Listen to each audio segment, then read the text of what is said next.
nice to see you again. We're having a whole different conversation we decided to have.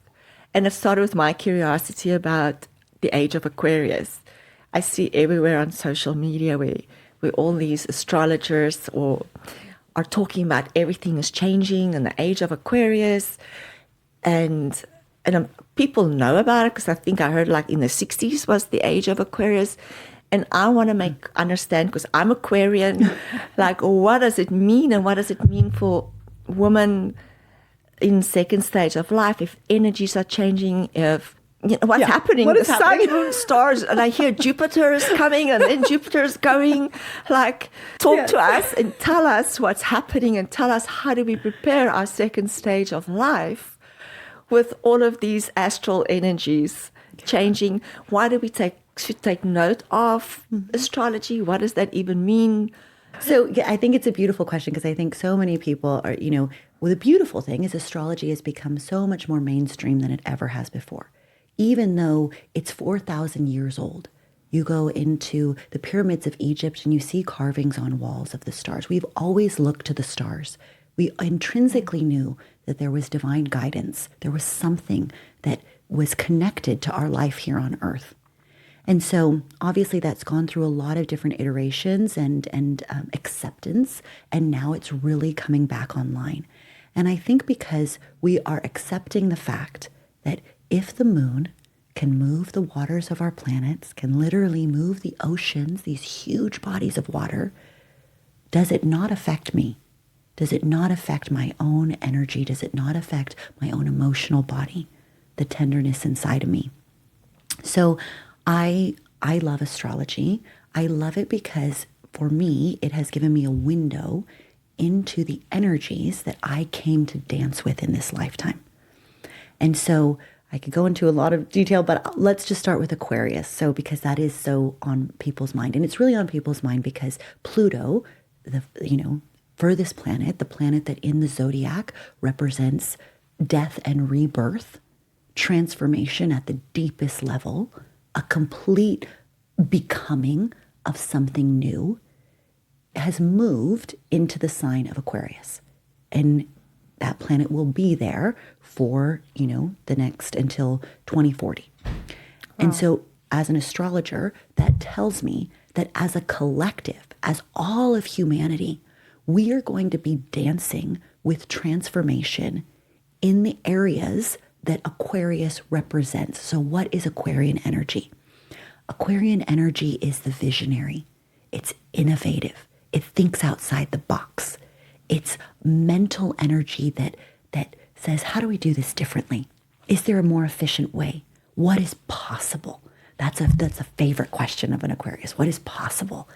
It rules technology. It rules innovation. It has a rebellious streak because it has to break out sometimes out of the mold. When everyone's going to the left, but it feels an impulse to go to the right, it trusts its impulse. It trusts itself to go, that there's something to be found in this other direction. And so it's audacious. There's a drive. There's like an electricity to Aquarian energy. And so what you do when you're looking at astrology is that you start to put all these things together. And we look at it at two levels. What does it mean for the collective? For the collective, what we can see is that when Pluto moves into a sign, we see the energies of the world dancing with that. So sometimes the easiest way to understand it is to look backwards.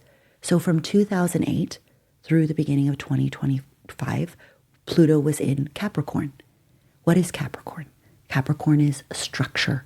It's the foundational bedrock of our value systems, of the way we live, of the structure that we trust in this life. So from 2008, what started happening? We had the financial crisis. Banks that we never thought would fail were failing. Governments changing. COVID.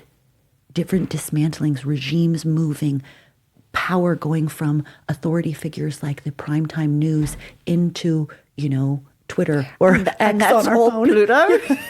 Well, it represents change, right? And look at what's changed. What we trusted held value, and it really invites us. What Pluto does on a massive level is it shakes things up, but it's inviting an inner dialogue to say, can I allow myself to reconsider where I put my value, where I put my trust?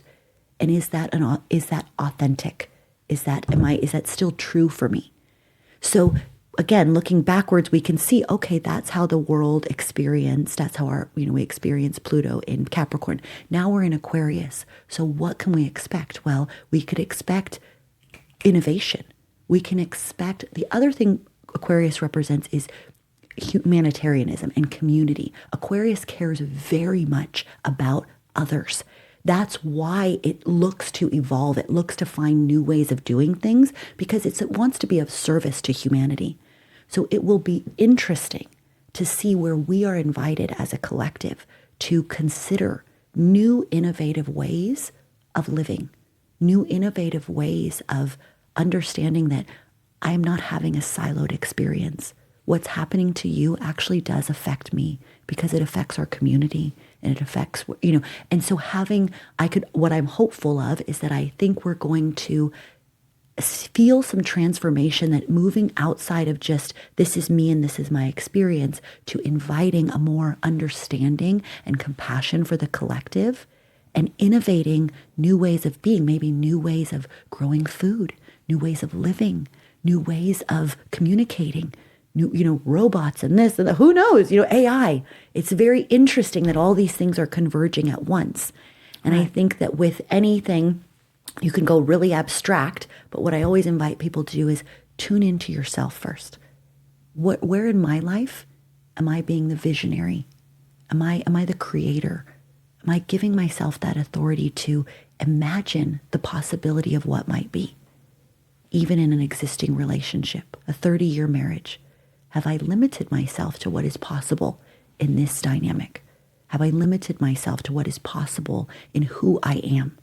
And can I expand that lens and invite myself to think of what might be possible and then have the audacity to maybe lean into some of those bigger dreams? When you talked about Aquarian, it's like you literally talked to me and you described me, yes. Which is like, whoa. But what about non-Aquarians in an Aquarian age? Like, such a good question. What does that mean for, because I can just feel it. Yeah. Feel it. Yeah. So when you have aspects of your chart, when you have planets in these signs, you have an amplified energy. You're coming to really dance with this energy. But we all have all parts of the zodiac. It exists in all of us. It's all part of the human psyche. It's not the one, nope. And we exclude everything else. We're all of it. Wow. But some of us I have Aquarian in me as well, with more, like we've come to dance with this at a little deeper level. So we're going to feel this maybe more than others, but everyone will feel it. And everyone is invited to be more of the creator in their own life, to trust their intuition, to be more innovative, to have more compassion. So yes, everyone's included. The zodiac, like I said, when you look at a chart, there's houses that land. I mean, again, without going into the details of it, we all have all the energies. Mm-hmm.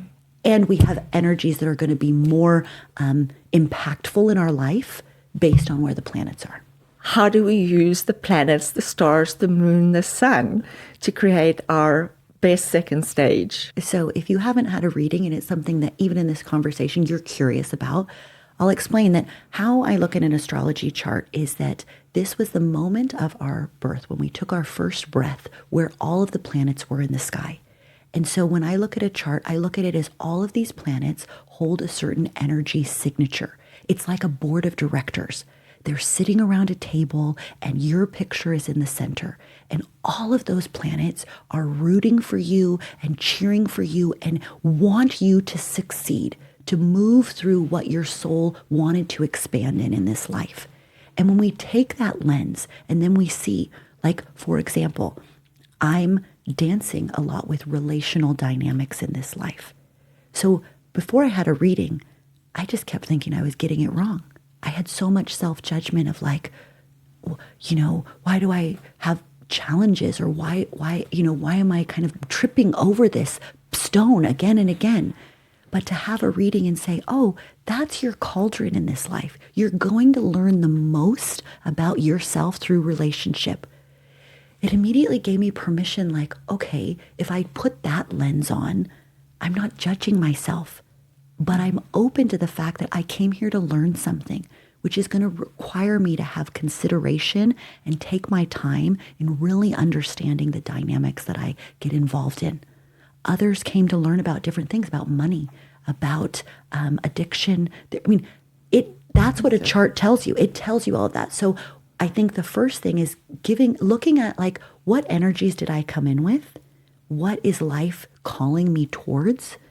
And then from that, then as these planets move, because they're always moving, when we're in Pluto and Aquarius, you're going to be activated. Life is really going to invite you as an Aquarian to evolve, and you're going to feel it differently than others. So it's constantly tuning in and checking in and saying, okay, where am I invited to take a bigger breath?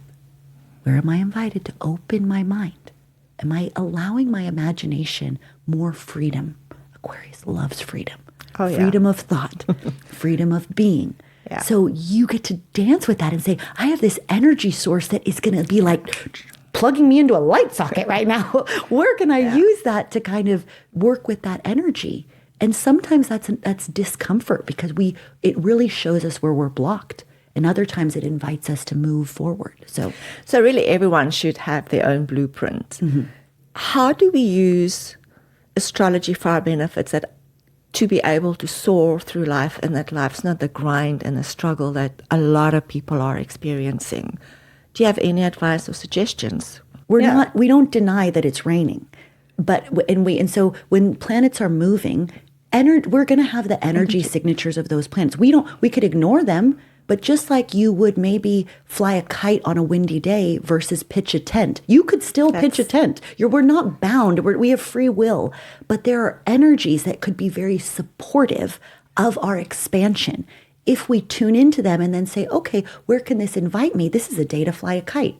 Or if I go on a windless day, I could really struggle to get that kite up in the air. Right. And I'm running and I'm having to do all the things to like move that kite. So that's what astrology helps us. It invites us to say, can I tune in to these natural energetics and utilize them to become more of myself, to help myself support my own expansion, and to have compassion for others that, on a full moon, energies are or on the surface, there's so many things that as we understand what the energies are, we have more compassion for ourselves and our neighbors.